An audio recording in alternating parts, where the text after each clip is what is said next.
हाँ जी बच्चों, कैसे हो? पढ़ाई के अलावा सब ठीक? आज हमें क्या करना है? बैलेंस शीट बनानी सीखनी है अमेलगमेशन में। देखो आपको क्वेश्चन कैसे दिया जाता है।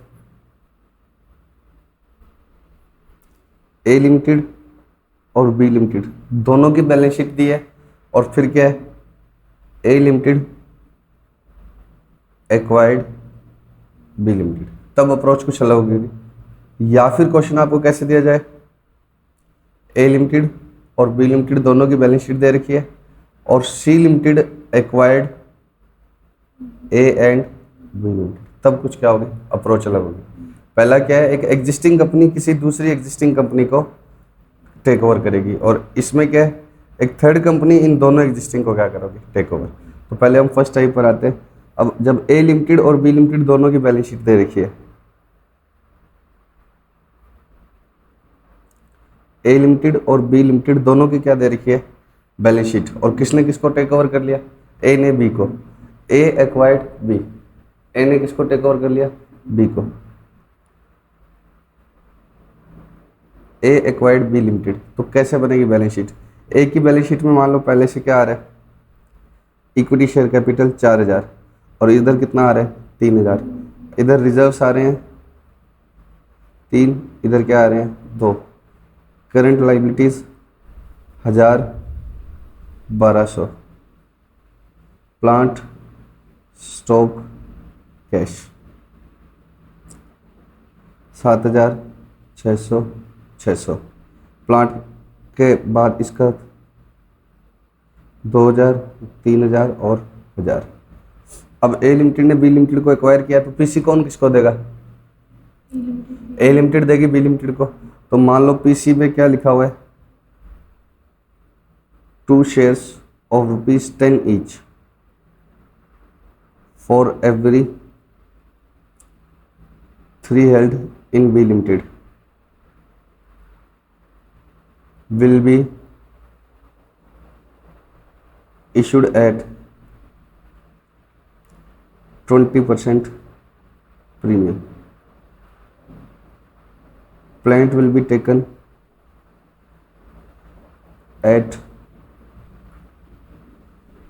₹500। ठीक है, अब पीसी निकालो। सबसे पहले कितना आएगा, 10-10 रुपये का एक शेयर है दोनों का, 300 शेयर है, और कितने शेयर दिए जाएंगे, 2 हर 3 के बदले में, कितना आ गया 200 शेयर, और पीसी कितना आ जाएगा 200 इंटू 12, 20% प्रीमियम पर है ना एक शेयर, तो 2400 आ जाएगा। अब बताओ पहली एंट्री क्या होगी, बिजनेस परचेज टू लिक्विडेटर, कितने का 2400। उसके बाद असेट्स में plant stock cash, plant stock cash to current liabilities to business purchase. Plant stock cash कितने कितने के, 500 3000 और 1, क्योंकि प्लांट कितने पर लेने हैं 500 पर, 500 3000 और 1, करंट लाइबिलिटीज कितने के 1000, तो बिजनेस परचेज कितने का आएगा, तो डिफरेंस किस में चला जाएगा, गुडविल या सीआर, 3400 1100 का।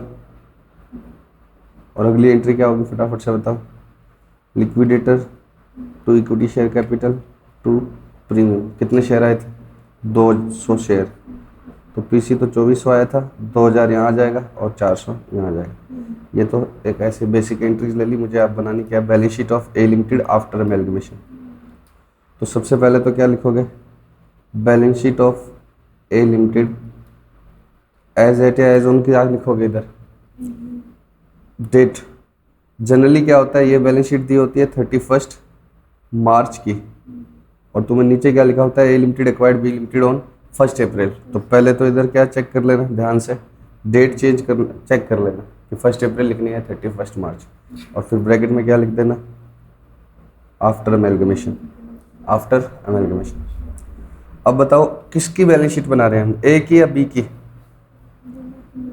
ए की बना रहे हैं, बी तो अब क्या होगी बंद, हम किसकी बैलेंस शीट बना रहे हैं, ए की।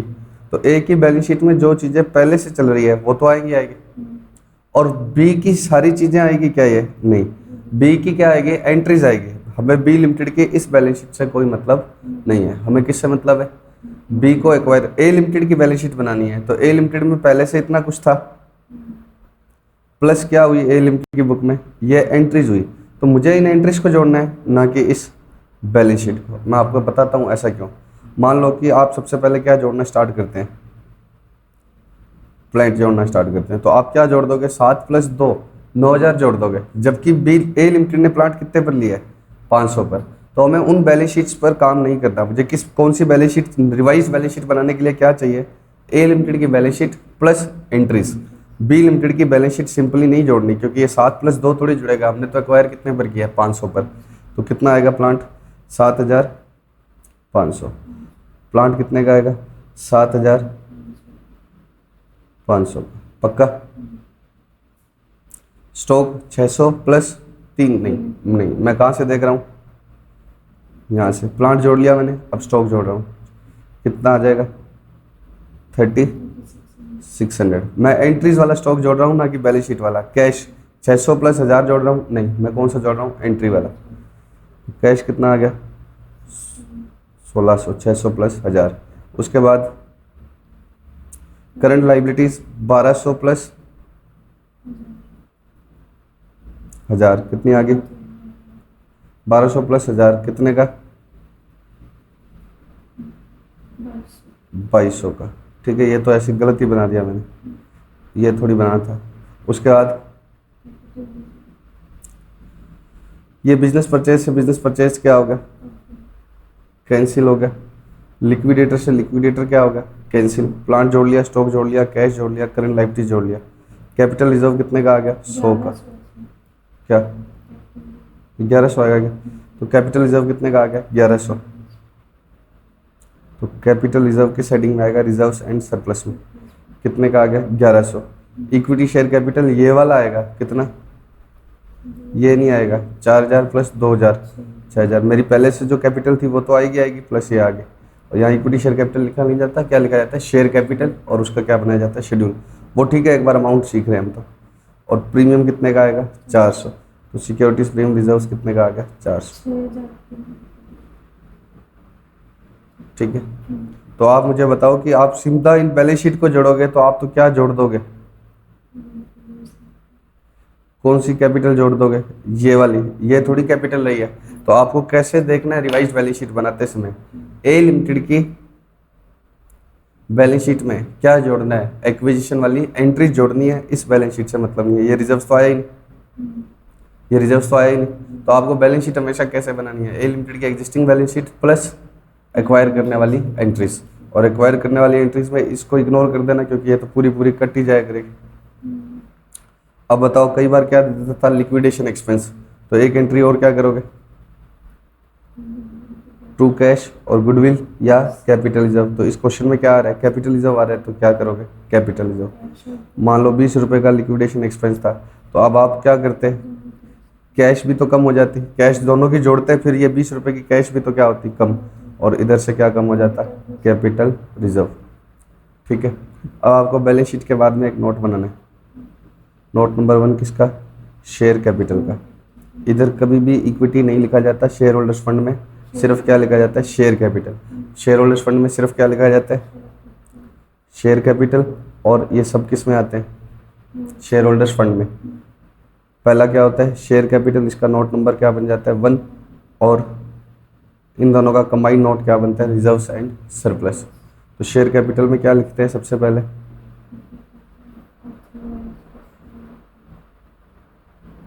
ऑथराइज दे दे तो ऑथराइज, नहीं तो फिर ये कितने शेयर है हमारे पास, पहले से कितने थे, 4, और अब कितने इशू किए, 2। ऑथराइज दे दे तो पहले ऑथराइज, फिर ये लिखेंगे इशूड 600 शेयर्स ऑफ ₹10 ईच। इधर क्या आ जाएगा, 6000। और ब्रैकेट में पक्का पक्का आपको बताना है, 200 shares have been issued under the scheme of amalgamation to B limited. जितने भी शेयर नॉन कैश कंसीडरेशन में इशू किए हैं आपको क्या करना होता है, बताना पड़ता है। जितने भी शेयर नॉन कैश कंसीडरेशन में इशू किए हैं तो आपको बताना पड़ता है। दूसरा नोट किसका बनेगा,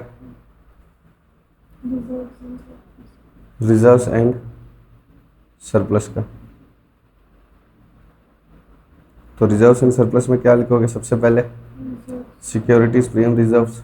अगर टाइम बचे तो ऐसे भी लिखना ओपनिंग इतने का, ओपनिंग मतलब पहले से अगर हो तो उसके पास, plus premium on share issued under amalgamation. नहीं तो फिर सीधा सीधा क्या लिख देना अमाउंट, टाइम नहीं बचे तो कैपिटल रिजर्व लिख दोगे, ठीक है, पक्का। और उसके बाद में अगर टाइम बचे तो हिसाब से बाकियों के भी बताना। एग्जाम में टाइम कम बच रहा है तो मत बनाना, और टाइम बचे तो जैसे प्लांट है पहले से किसका लिख दोगे, ए लिमिटेड का, acquired from B limited add करके ऐसे लिख दोगे, ठीक है, पक्का। तो ये प्लांट की सेटिंग में आएगा। टेंजिबल, इसको क्या बोलते हैं, इन्वेंट्री, इसको क्या बोलते हैं, कैश एंड कैश इक्विवेलेंट, ठीक है, पक्का। तो बैलेंस शीट बनाने की अप्रोच क्या रहेगी आपकी, आप ए लिमिटेड हो और आपने किसको एक्वायर किया है, बी लिमिटेड को, तो इसकी बैलेंस शीट से कोई मतलब नहीं है। किससे मतलब है, ए लिमिटेड की balance sheet plus acquisition entries. अब दूसरा केस, जब ए लिमिटेड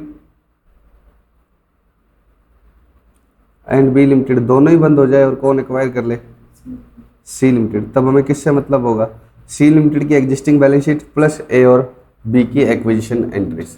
सी लिमिटेड की एग्जिस्टिंग बैलेंस शीट अगर क्वेश्चन में दे दी तो वेल एंड गुड, नहीं तो फिर कुछ होगा ही नहीं। और प्लस क्या होगा, ए और बी की एक्विजिशन एंट्रीज से। फिर क्या आएगा,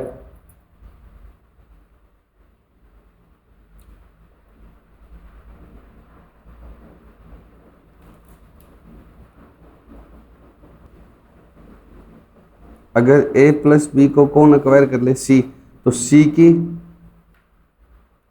एग्जिस्टिंग बैलेंस शीट प्लस इन दोनों को एक्वायर करने की क्या होगी, बिजनेस परचेज टू लिक्विडेटर वाली एंट्रीज, तो उनको हम क्या बोलते हैं, एक्विजिशन। तो आपको बैलेंस शीट कैसे बनानी है, जो कंपनी बच गई उसकी पहले तो क्या उठाओ, एग्जिस्टिंग बैलेंस शीट प्लस क्या करनी है तुम्हें, एक्वायर करने वाली एंट्रीज, पक्का।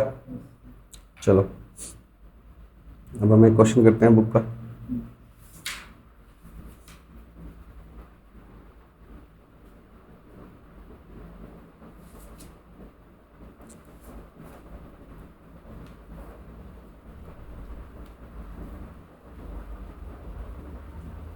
सेवेंथ इलिस्ट्रेशन पर हरी लिमिटेड और वायु लिमिटेड।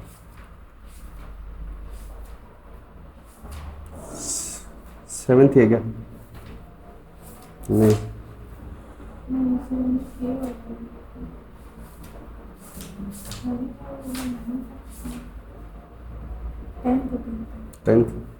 टेंथ पर आओ। The financial position of two companies Hari limited and Vayu limited as on this date.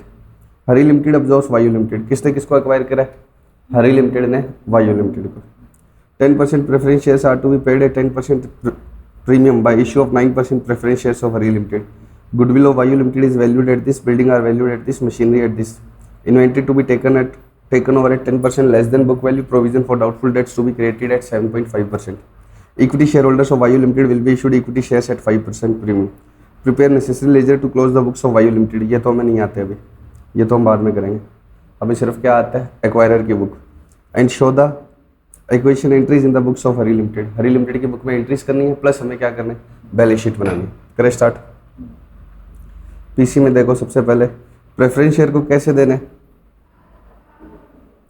Preference share को कैसे देने, 10% प्रीमियम पर देना है। तो प्रेफरेंस शेयर देखो वायु में कितने, 1 लाख, ठीक है, और 10% प्रीमियम पर देना है तो कितना देना होगा, 1,10,000 bye issue of preference share of Hari limited. क्या हरी लिमिटेड के शेयर प्रीमियम पर इशू हो रहे हैं क्या, नहीं, सिर्फ किसको प्रीमियम पर दिया जा रहा है, वायु लिमिटेड को। तुम वायु लिमिटेड हो तो मैं कह रहा हूं कि तुमको क्या दूंगा, 10% एक्स्ट्रा। मेरे शेयर प्रीमियम पर इशू नहीं हो रहा तो मैं तुम्हें क्या दूंगा, बताओ। तुम्हारे को कितने रुपए देने हैं, 1,10,000, और मेरा एक शेयर किस पर इशू हो रहा है, 100 पर, तो मैं तुम्हें नंबर ऑफ शेयर्स क्या दूंगा, एक्स्ट्रा दूंगा, 1100 शेयर दूंगा। तुम्हें रुपए एक्स्ट्रा देने हैं, ये पक्की बात है, लेकिन क्या है, अपने शेयर प्रीमियम पर इशू नहीं करने। उसके बाद डी पॉइंट में ये तो क्या कर दी, बुक वैल्यू चेंज कर दी। Equity share holders of Vayu limited will be issued equity shares at 5% premium. वायु लिमिटेड मतलब तुम लोग, तुम्हें मैं क्या दूंगा, इक्विटी शेयर्स दूंगा। कितने दूंगा ये नहीं लिखा है, सिर्फ क्या लिखा हुआ है 5% प्रीमियम पर। 3 के लिए 4, 3 के लिए 2, ऐसा कुछ नहीं लिखा हुआ। बस जितने भी देने हैं उसके लिए क्या देना है, प्रीमियम पर। ना तो मुझे वैल्यू दी, पीसी में याद है ना, एक तो मैंने तुम्हें क्या बताया था, वैल्यूज दे दे, और ना ही क्या दिया, एक्सचेंज रेशियो दिया। तो अब यहाँ पर क्या लगेगा, नेट एसेट। इसमें ऐसा नहीं है, कुछ बच्चों को जब मैंने अपने आप करने के लिए दिया तो उन्होंने क्या कर दिया कि वायु में कितने शेयर है, 30,000, 3 लाख डिवाइड बाय 10, कितने शेयर है, 30,000। तो उन्होंने 30,000 शेयर इंटू 10.5 करके पीसी निकाल दिया। अब 30,000 का मतलब तो ये हो गया कि तुम मान रहे हो कि एक के बदले में क्या दिया जा रहा है, एक शेयर। ऐसा तो कहीं क्वेश्चन में लिखा ही नहीं ना कि एक के बदले में क्या दिया जा रहा है, एक शेयर। तो यहाँ पर अब कौन सा मेथड लगेगा, नेट एसेट मेथड। अब मुझे किसकी नेट एसेट निकालनी पड़ेगी, वायु की। तो वायु की नेट एसेट में ये सब एसेट्स को जोड़ के कौन सी लाइबिलिटीज़ क्या कर दूंगा, माइनस। एसेट्स जोड़ूंगा और लाइबिलिटीज़ क्या करूंगा, माइनस। अब जब मैं एसेट जोड़ूंगा तो क्या मैं गुडविल को जोड़ूंगा, यस। मैं कोई सेकंड एंट्री नहीं कर रहा, सेकंड एंट्री में गुडविल किससे आएगी, बैलेंसिंग फिगर से। बट मैं किसी का बिजनेस खरीदूंगा तो उसको गुडविल के भी रुपए मुझे देने पड़ेंगे। तो इसमें मैं सबको जोड़ूंगा, बट इसने नीचे इनकी वैल्यूज़ दे दी, तो मैं इनको किस वैल्यूज़ पर लूँगा, मार्केट प्राइस पर। तो मैं किसको किसको जोड़ूंगा, गुडविल को, बिल्डिंग को, मशीनरी को, इन्वेंट्रीज को इस वैल्यू पर, और प्रोविजन फॉर डाउटफुल डेट्स ये क्रिएट करने हैं, इसको डेटर को भी क्या ले लूँगा, कम वैल्यू पर। वो ठीक है, मैं ले लूँगा इनको इन वैल्यूज़ पर। लेकिन क्या है, इसको जब पीसी नेट एसेट से निकालना है तो आपको गुडविल भी लेनी है। लाइबिलिटीज़ में ट्रेड पेबल माइनस करूँगा, रिटायरमेंट ग्रेच्युटी फंड स्टाफ का पैसा होता है तो इसको भी माइनस करूँगा। General reserve is not my liability. तो फटाफट से वर्किंग नोट पे पीसी को देखो और यहाँ पर किसको स्टार लगाओ, गुडविल को। लेनी किस वैल्यू पर है, बुक वैल्यू दे दी होती तो नहीं दी होती नीचे कोई वैल्यू तो किस पर ले लेता, बुक वैल्यू पर। अदरवाइज क्या है, ये रिवाइज वैल्यू पर। लेकिन पीसी नेट एसेट से निकालेंगे तो गुडविल लेंगे, ठीक है। अब ये सारी चीज़ें आगे रिवाइज वैल्यू पर, रिटायरमेंट ग्रेच्युटी को स्टार लगा दो। कुछ बच्चे इसके फंड देख के इसको रिजर्व्स मान लेते हैं। तो ये नेट एसेट कितने की आ गई, 5,30,000। अब मैं तुम्हारा बिजनेस की नेट एसेट 530 है तो 530 की पेमेंट करूंगा। उसमें से 1,10 के कौन ले गए, प्रेफरेंस शेयर 1 लाख, याद है ना, 1,10 के प्रेफरेंस ले गए। तो इक्विटी के लिए कितना देना रहेगा, 420। अब 420 को मैं क्या करूंगा, प्रीमियम पर शेयर इशू करूंगा 5% प्रीमियम पर। तो 10 रुपये का शेयर 10.5 पर करूंगा तो कितने शेयर आ जाएंगे, 40,000 शेयर। तो पीसी तो कितने हैं, 530 है। उसमें से इक्विटी प्रेफरेंस को ये दिया जा रहा है और इक्विटी को ये दिया जा रहा है। पक्का करें स्टार्ट एंट्रीज। सबसे पहली एंट्री क्या होगी, बिजनेस परचेज टू लिक्विडेटर, कितने का आ गया, 5,30,000। उसके बाद में यहाँ पर गुडविल आएगी तो किससे आएगी, बैलेंसिंग फिगर से। ये बैलेंसिंग फिगर से आएगी और ये वो की वही आएगी, लेकिन ये आएगी किससे, बैलेंसिंग फिगर से। Building, machinery, inventory, trade receivable, bank, सब कुछ आ गया। Retirement gratuity fund. अब ये यहाँ पर देखो, उसमें क्वेश्चन में लिखा था प्रोविजन क्रिएट करना है, तो यहाँ पर क्या लिखा, प्रोविजन। डेटर ग्रॉस अमाउंट से लिखा और यहाँ पर ये प्रोविजन लिखा। पीसी निकालते समय प्रोविजन नहीं लिखना, वो कोई एंट्री थोड़ी कर रहे थे हम। पीसी निकालते समय इसको कम वैल्यू पर लिख लिया सीधा वर्किंग नोट में, कितने पर, 92,500 पर। यहाँ कोई एंट्री थोड़ी कर रहे थे, लेकिन एंट्री करते समय क्वेश्चन में क्या लिखा था, प्रोविजन क्रिएट करो, तो प्रोविजन क्रिएट कर दिया टू बिजनेस परचेज। अब बताओ, इन सबको जोड़ के ही तो हमने क्या निकाला था, 5,30,000। तो अब आप 530 लिखोगे और गुडविल नहीं लिखोगे, बैलेंसिंग फिगर से अपने आप वापस वही आ जाएगी। भाई गुडविल जोड़ के 530 आया था, गुडविल हटा दोगे तो वापस बैलेंसिंग फिगर वही आ जाएगा। उसके बाद में अब यहाँ ध्यान से रखना, कुछ बच्चे यहाँ पर equity share capital, preference share capital में 1 लाख लिखते हैं और 10,000 किस में लिख देते हैं, प्रीमियम में। ऐसा नहीं है, हमने अपना प्रेफरेंस शेयर प्रीमियम पर इशू नहीं किया था। हमने अपना तो किस पर दिया था, पार पर सॉरी, हमने उनको कितना दिया था, 10% प्रीमियम। लेकिन हमने अपना शेयर किस पर इशू किया था, पार पर। 1 लाख शेयर ही थे और हमने किस पर इशू किए थे, पार पर। हमने उनको किस पर इशू किया था, प्रीमियम पर। उनको 1,10,000 देना था, उनको एक्स्ट्रा देना था। हमारा शेयर 100 पर ही था तो हमारे 1100 शेयर इशू हुए। और प्रेफरेंस इक्विटी में तुम्हें पता ही है 40,000 शेयर अभी निकाले थे। 420 को किससे डिवाइड किया था, 10.5। ये क्या आ गया, सिक्योरिटीज प्रीमियम। अब मुझे क्या बनानी है, बैलेंस शीट। अब आराम से बताओ, बैलेंस शीट के लिए कौन सी बैलेंस शीट मेरे काम की है, हरी की या वायु की, हरी की balance sheet plus acquisition entry. तो हरी की बैलेंस शीट में जो चीज़ें पहले से आ रही है वो तो आएगी आएगी। ये गुडविल कितने की आ रही है, 50। अब ये वाली गुडविल आएगी नहीं, एंट्रीज में जो गुडविल आई है वो आएगी, कितने की, 50। तो 50 और 50 कितना हो गया, 1 लाख। इस तरह से आपको जोड़ना है, ठीक है। ये 50 और 50 1 लाख आ गया। सारी चीज़ों को जोड़ना है, गुडविल की हेडिंग में आ जाएगी। इंटेंजिबल में, नॉन करंट एसेट्स में देखो, एसेट साइड में क्या लिखोगे, नॉन करंट एसेट्स। इसमें प्लांट मशीनरी अलग अलग नाम से नहीं आएंगे, किस नाम से आएंगे, पीपीई। और पीपीई में ही 2 आइटम आएगी, टेंजिबल और इंटेंजिबल।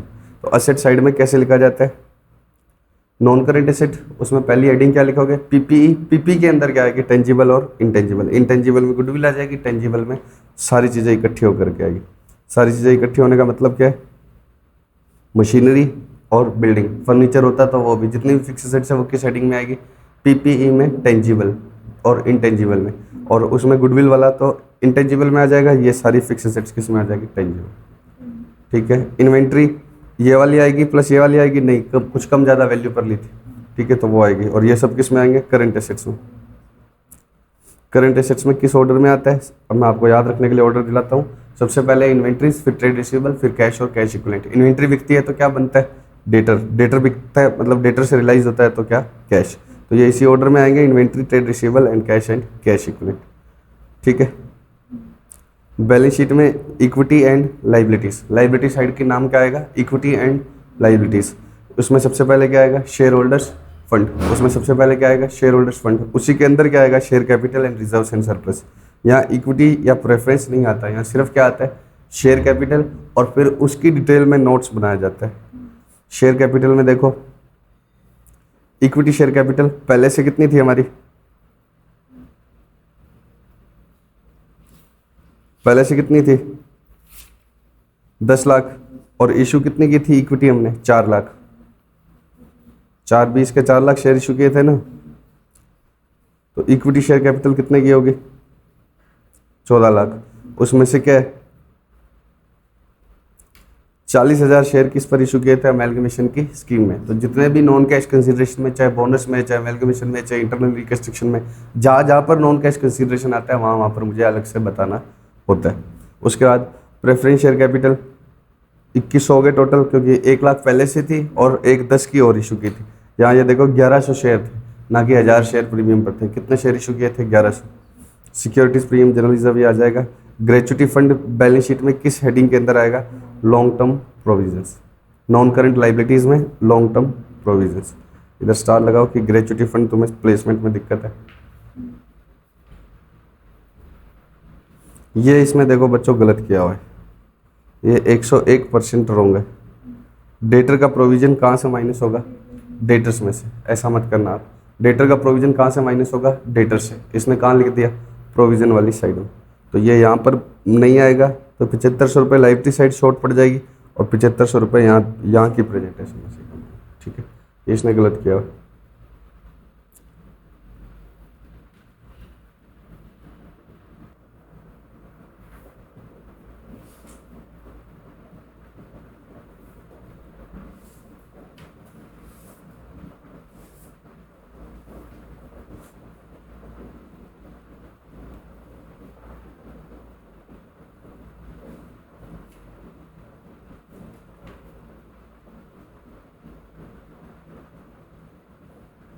देखो बच्चों, इस लाइन का मतलब क्या है, आर टू बी पेड है 10% प्रीमियम का मतलब क्या है, कि हम पुराने वालों को क्या दे रहे हैं, 10% एक्स्ट्रा दे रहे हैं, अपना शेयर प्रीमियम पर इशू नहीं कर रहे। तो न्यू बुक में इसकी वजह से कोई प्रीमियम नहीं आएगा, बस पुराने वालों का पीसी बढ़ जाएगा।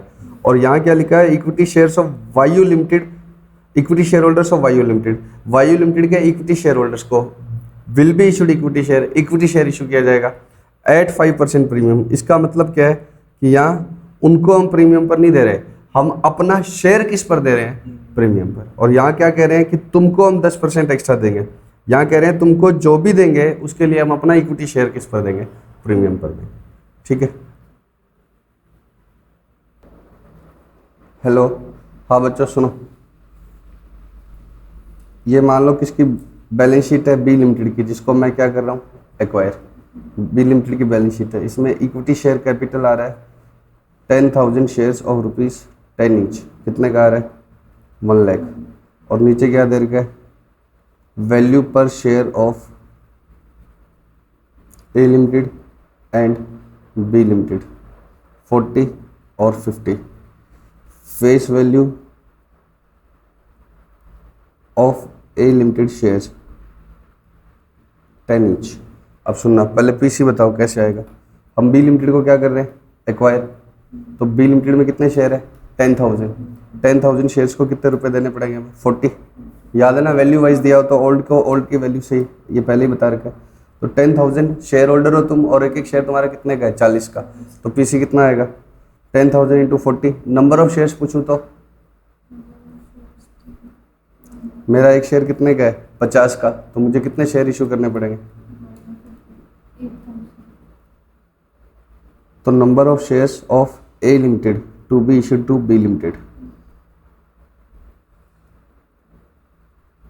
कितना आएगा, 8,000 शेयर्स मुझे इशू करने पड़ेंगे। पीसी कितना आएगा, अब या तो ये कर लो कि ए लिमिटेड अपने कितने शेयर इशू कर रही है, 8,000 शेयर, कितने रुपए का, 50। और या फिर कैसे बोल दो कि बी लिमिटेड वाले कितने मांग रहे हैं, 10,000 शेयर इंटू 40। बात एक ही है, 10,000 इंटू 40 इज इक्वल टू क्या आएगा, 8,000 इंटू 50 तो आएगा। तो कितना आएगा, 4 लाख आएगा। तो पीसी तो कितना आएगा, 4 लाख ही आएगा। 10,000 शेयर है ये और एक एक शेयर होल्डर कितने रुपए मांग रहा है, 40। तो 4 लाख। अब मैं अपने 50 से डिवाइड करके कितने शेयर इशू कर रहा हूँ, 8,000। ठीक है, अब मेरी बात को सुनना ध्यान से। मैं ए लिमिटेड हूँ और मैंने तुम्हें कितने शेयर दे दिए, 8,000 शेयर्स। कितने रुपए का है मार्केट प्राइस, 50 का, जिसकी फेस वैल्यू कितनी है, 10 रुपये। और मैंने कहा कि तुम बी लिमिटेड के शेयर होल्डर हो, लो 8,000 शेयर, अब रवाना हो जाओ। तो तुम चले जाओगे, तुम्हें तुम्हारा पीसी दे दिया मैंने। तुम बी लिमिटेड हो और मैं कौन हूँ, ए लिमिटेड। तुम अपने आप को बी लिमिटेड मानो और मैं कौन हूँ, ए लिमिटेड। तो अब सुनो, तुम बी लिमिटेड के शेयर होल्डर हो। तुम कितने शेयर होल्डर थे, 10,000 थे। और तुम्हारा एक एक शेयर कितने का था, 40 का। तो मैं कहा ले लो 10,000 इंटू 40, कितने रुपए बनते हैं, 4 लाख। तुम्हें मैंने 4 लाख रुपए देने हैं, हमारी बात तय होगी। अब 4 लाख मैं कैसे दे रहा हूँ, अपना एक शेयर 50 का है तो मैं कितने शेयर इशू कर रहा हूँ, 8,000। मेरा खुद का एक शेयर 50 का है तो मैंने तुम्हें कितने शेयर इशू कर दिए, 8,000। मैं कहा ये 8,000 इंटू 8,000 शेयर्स ले लो मेरी कंपनी के। एक एक शेयर कितने रुपए का है, 50 का, और जिसकी फेस वैल्यू कितनी है, 10। तो तुम्हें तुम्हारा 4 लाख मिल गया। अब मेरी एंट्रीज देखना, मैं एंट्री क्या करता हूँ, बिजनेस परचेज टू लिक्विडेटर, कितना, 8,000 इंटू 50 कितने का, 4 लाख। अब सेकेंड एंट्री में क्या आएगा, asset liabilities to business purchase, और इधर क्या आ जाएगा, डिफरेंस से क्या आ जाएगी, गुडविल। और थर्ड एंट्री में क्या होगा, liquidator to equity share capital to premium. कितने शेयर दिए मैंने, 8,000 इंटू 10, और प्रीमियम कितने का, 50 पर इशू किया तो 40 का।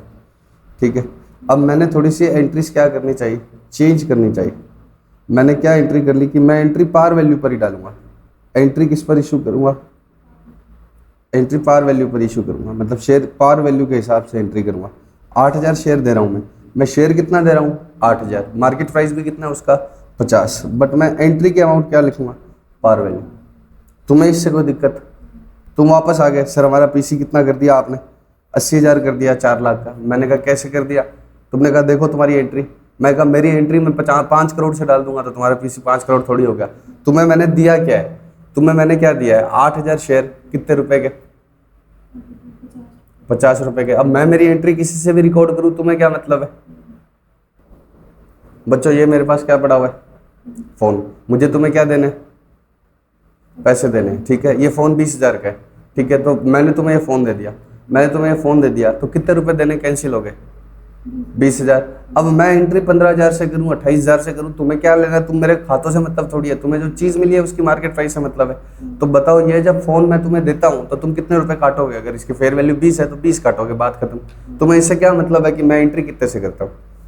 तो सेम यहाँ पर मैंने तुम्हें क्या दिए हैं, 8,000 शेयर दिए हैं, कितने रुपए के दिए हैं, 50 रुपए का मार्केट प्राइस है। अब मैं एंट्री चाहे किससे डालूं, पार वैल्यू से डालूं या मार्केट प्राइस से डालूं। यहाँ कितने से डाली है मैंने, मार्केट प्राइस से। तुम्हें इससे क्या मतलब, ठीक है, पक्का। अब इससे फायदा मेरा क्या होता है, देखो जब मैं एंट्री की ये वाली अमाउंट कम रखता हूँ तो क्या चेंज आएगा, ये 80,000 आएगा तो इधर से गुडविल क्या हो जाएगी, कम हो जाएगी।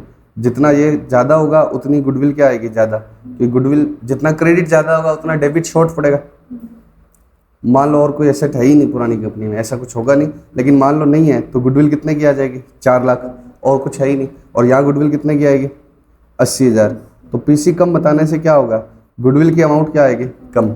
और इधर थर्ड एंट्री में क्या चेंज होगा, liquidator to equity share capital कितने पर ही आकर रह जाएगा, 80,000 पे, प्रीमियम आएगा ही नहीं। तो पीसी की एंट्री पार वैल्यू पर डालने से इधर से क्या फर्क पड़ेगा इस बैलेंस शीट में, इधर से सिक्योरिटीज प्रीमियम रिजर्व कम हो जाएगा और इधर से क्या कम हो जाएगी, गुडविल। ठीक है, ठीक है, गुडविल की अमाउंट क्या हो जाएगी, कम। और इससे इस कंपनी को फायदा होता है क्या, कि गुडविल अदरवाइज किससे राइट ऑफ करनी पड़ती है, P&L से, अब हमारी अपने आप ऑटोमेटिकली किससे राइट ऑफ होगी, सिक्योरिटीज पे। तो सर हम ऐसा करेंगे नहीं, हमें जब तक क्वेश्चन नहीं कहेगा हम तब तक ऐसा नहीं करेंगे। जब क्वेश्चन खुद कहेगा कि एंट्रीज किस पर डालो, पार वैल्यू पर, तो हमें फिर पीसी कैसे निकालना पड़ेगा, पहले नंबर ऑफ शेयर्स निकालेंगे, फिर उसको 50 से मल्टीप्लाई ना करके किससे मल्टीप्लाई कर देंगे, 10 से। अगर क्वेश्चन खुद कहे कि एंट्रीज किस पर करनी है, पार वैल्यू पर।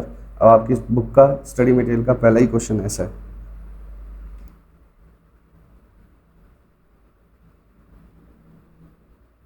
तो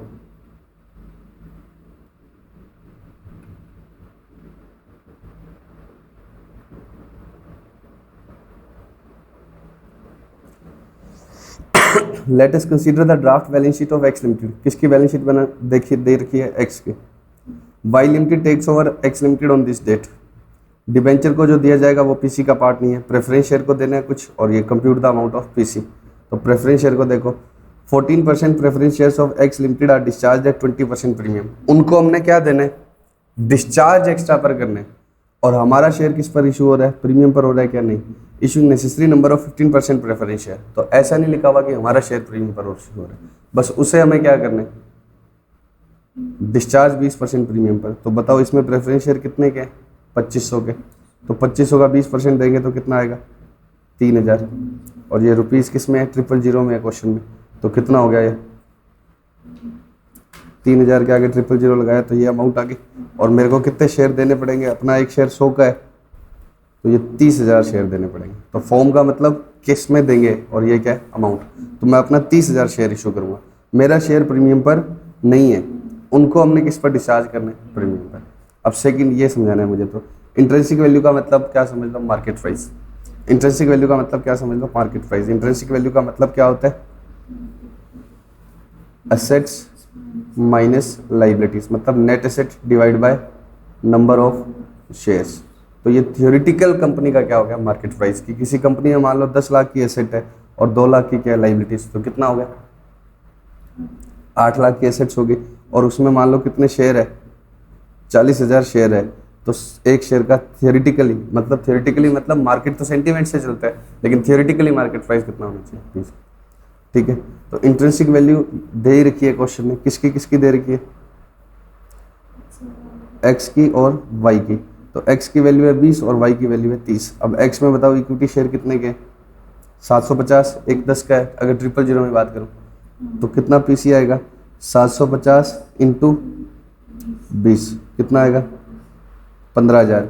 और नंबर ऑफ शेयर्स कितने आएंगे, 15,000 डिवाइड बाय 30 कितना आएगा, 500। नॉर्मल क्वेश्चन होता तो हम ऐसे ही करते हैं कि ये 15,000 का पीसी आएगा और ये, लेकिन इसमें आगे क्या लिख दिया, entries should be made at par value. Entries किस पर करनी है, पार वैल्यू पर। तो पार वैल्यू पर करनी है तो पीसी कैसे निकालोगे, पहले नंबर ऑफ शेयर्स निकालो, कितने आए थे, 750 इंटू 20 डिवाइड बाय 30 कितने आए थे, 500 शेयर। अब मैं 500 शेयर इशू करूंगा। पहले देखो, अगर ये लाइन नहीं लिखी होती तो आप पीसी कैसे निकालते, 750 इंटू 20 15,000, और नंबर ऑफ शेयर्स कैसे निकालोगे, 15,000 डिवाइड बाय हमारा शेयर 30 का है तो 500। तो 500 इंटू 30 भी आप पीसी बोल सकते हो, बोलो अगर ये लाइन नहीं लिखी होती तो। लेकिन अब मुझे पीसी कैसे बोलना है, मुझे एंट्री 500 शेयर इशू करना है और एक एक शेयर कितने पर इशू करने हैं, 10 पर। तो मुझे एंट्री किस पर डालनी है, पार वैल्यू पर। मुझे कितने शेयर इशू करने हैं, 500। तो मैं पहली एंट्री क्या करता हूँ, बिजनेस परचेज टू लिक्विडेटर, वो कितने पर इशू करने हैं मुझे, पार पर।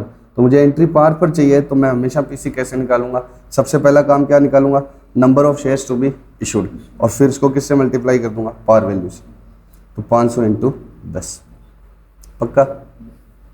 अगर ये लाइन नहीं लिखी होती तो यहाँ कितना आता, 15,000। कैसे आता, उसके कितने शेयर थे पुरानी कंपनी में, उसको मल्टीप्लाई किससे करता है, 20 से। तो या तो ऐसे निकाल लेता और या फिर क्या करता है, नंबर ऑफ शेयर्स कैसे निकालता है, 30। तो 500 इंटू 30, ठीक है। लेकिन अब क्या करना है, अब नंबर ऑफ शेयर्स निकालने हैं। 2/3 का मतलब 20/30 है, 0 से 0 उसने उड़ा दिया, ठीक है। कर लोगे? तो अब देखो आपको कौन कौन से कर लेने हैं इतने वीडियो सुनने के बाद। फर्स्ट, सेकंड भी,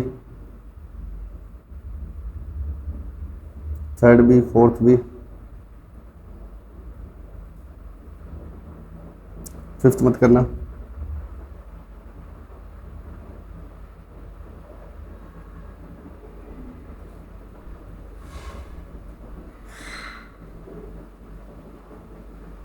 सिक्स्थ भी करना है। इन सब में न्यू बुक्स। सेवन्थ नहीं करना। कौन कौन से नहीं करने, फिफ्थ एंड सेवन्थ।